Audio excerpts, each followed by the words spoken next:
এই যে সিয়াম ফরজ করা হলো, প্রথম দিকে কিছু নিয়মের ভিন্নতা ছিল, পরে এই নিয়মগুলো আবার সহজ করে দেওয়া হয় সেগুলো। জি, আল্লাহ সুবহানাহু ওয়া তাআলা এই সিয়ামের আয়াতগুলির মধ্যে এক ফাঁকে গিয়ে বলে ফেললেন এভাবে, ইরিদুল্লাহু বিকুমুল ইসরা ওয়া লা ইউরিদু বিকুমুল উসর, যে তোমাদের জন্য যা সহজ তাই নাজিল করেছি, যা কঠিন তা নাজিল করিনি। সুবহানাল্লাহ। তাহলে সহজটা কি?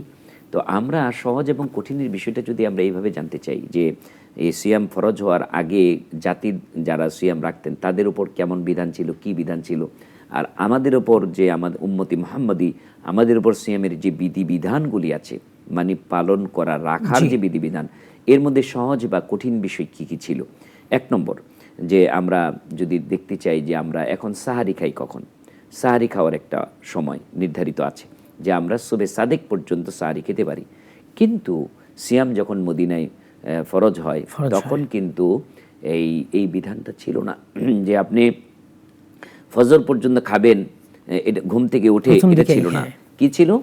যে কেউ যদি মাগরিবের সালাতের পরে ইফতার করার পরে ঘুমিয়ে যেত বা এশার সালাত পর্যন্ত জেগে এশার সালাতের পরে ঘুমিয়ে যেত, মানে ঘুমটা ছিল ইফতার খাওয়ার মানে সাহারি খাওয়ার শেষ সময়, মানে ঘুমটা ছিল কি সাহারি খাওয়ার শেষ সময়, মানে কেউ যদি ঘুমিয়ে যেত তখন আর সে নতুন করে সাহারি খেতে পারত না।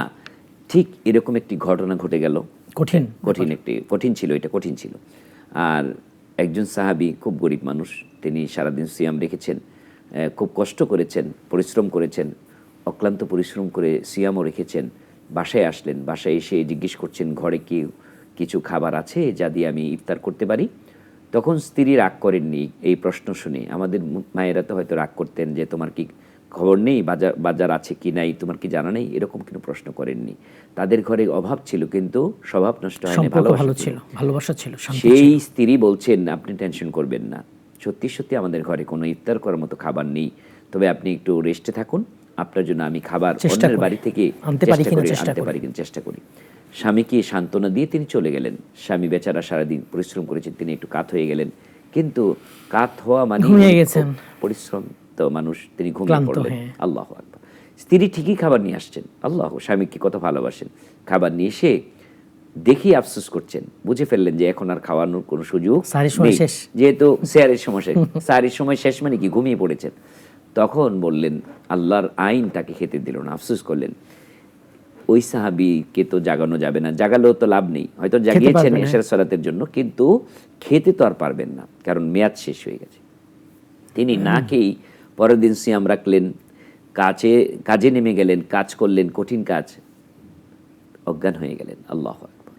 এই খবরটা নবী মুহাম্মদ সাল্লাল্লাহু আলাইহি ওয়াসাল্লামের কাছে চলে আসছে যে আপনার একজন সাহাবী এরকম আগের দিন না খেয়েছিলেন, মানে ওই ইফতার করার মতো কোনো এবিলিটি ছিল না, তারপরে স্ত্রী এসে খাবার নিয়ে এসছে, কোনো খাবার খেতে পারেনি ঘুমের কারণে। এভাবে যদি চলতে থাকে তাহলে কঠিন হয়ে যাবে, ইয়া রাসূলুল্লাহ আমরা কি করতে পারি? তখনই আল্লাহ সুবহানাহু ওয়া তাআলার হুকুমের অপেক্ষায়, নবী মুহাম্মদ সাল্লাল্লাহু আলাইহি ওয়াসাল্লাম তো নিজে থেকে কোনো হুকুম দিতেন না, যেটা নাকি মানে ফরজ হালাল হারামের বিধান, অনেক সময় তিনি আল্লাহ তাআলার ওহীর অপেক্ষায় ছিলেন, আর কখনো ইলহামের মাধ্যমে বলে দিতেন, কিন্তু ম্যাক্সিমাম সময় ওহীর অপেক্ষা করতেন। তো ওহীর অপেক্ষা করছেন, হঠাৎ করে আয়াত নাজিল হয়ে গেল। আল্লাহু আকবার। আয়াত নাজিল হলো কি, কুলু ওয়াশরাবু হাত্তা ইয়াতাবায়্যানা লাকুমুল খায়তুল আবিয়াদু মিনাল খায়তিল আসওয়াদি মিনাল ফাজর।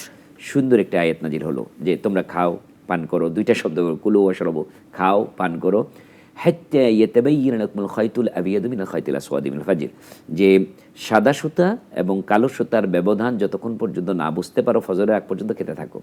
তো এই সাদা সুতা কালো সুতার ব্যাখ্যা তো সাহাবে আজমাইন তখন ডাইরেক্ট অনুবাদ করেছেন, বুঝেন নাই। তখন কারো পায়ের মধ্যে সাদা সুতা এক পায়ে কালো সুতা বেঁধে তারপরে ঘুমাইয়েছেন, কেউ বালিশের নিচে সাদা সুতা কালো সুতা রেখে ঘুমিয়েছেন।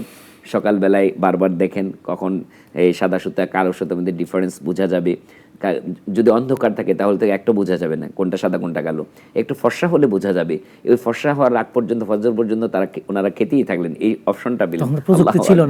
হ্যাঁ, তখন পরের দিন সকালবেলায় আল্লাহ নবীর কাছে বললেন, ইয়া রাসূল আমরা তো এইভাবে আমল করেছি। তখন আল্লাহ নবী বলেন, না না না, তোমাদের এই সাদা সুতা কালো সুতা এটা না, সাদা সুতা কালো সুতা হচ্ছে খায়তুল আবিয়াদু মিনাল খায়তিল আসওয়াদ, মানে হচ্ছে সুবে সাদেক এবং সুবে কাযেব। অর্থাৎ সুবে সাদেক হবে আগে, সুবে কাযেব হবে আগে, মিথ্যা সকাল, মানে কাযেব মানে মিথ্যা সকাল, প্রতারিত সকাল। আরেকটা হবে সুবে সাদেক, মানে এক সত্য সকাল হবে, যেটা তোমরা স্পষ্ট বুঝতে পারবেন যে এরপরে আর খাওয়া যাবে না, এরপরে হবে ফজরের সালাতের ওয়াক্ত, এবং সেই ফজরের সালাতের ওয়াক্তের আজান হবে এবং আজানের সাথে সাথে তোমাদের সাহারি খাওয়ার সময় শেষ। তো এখন দেখেন আল্লাহ সুবহানাহু ওয়া তাআলা কতটা সহজ করে দিলেন, যে আমরা এখন এশারের সালাত পড়ে ঘুমিয়েছি, কয়েকবার ঘুম থেকে উঠলাম, আবার ঘুমিয়েছি, আবার উঠলাম, হ্যাঁ কয়েকবার উঠতে পারি, তাহাজ্জুদ পড়েছি, কিন্তু আমরা খাওয়ার টাইমটা পেয়েছি সে ফজর পর্যন্ত। সুবহানাল্লাহ, এটা আগে কঠিন ছিল, এটা সহজ করে দেওয়া হলো।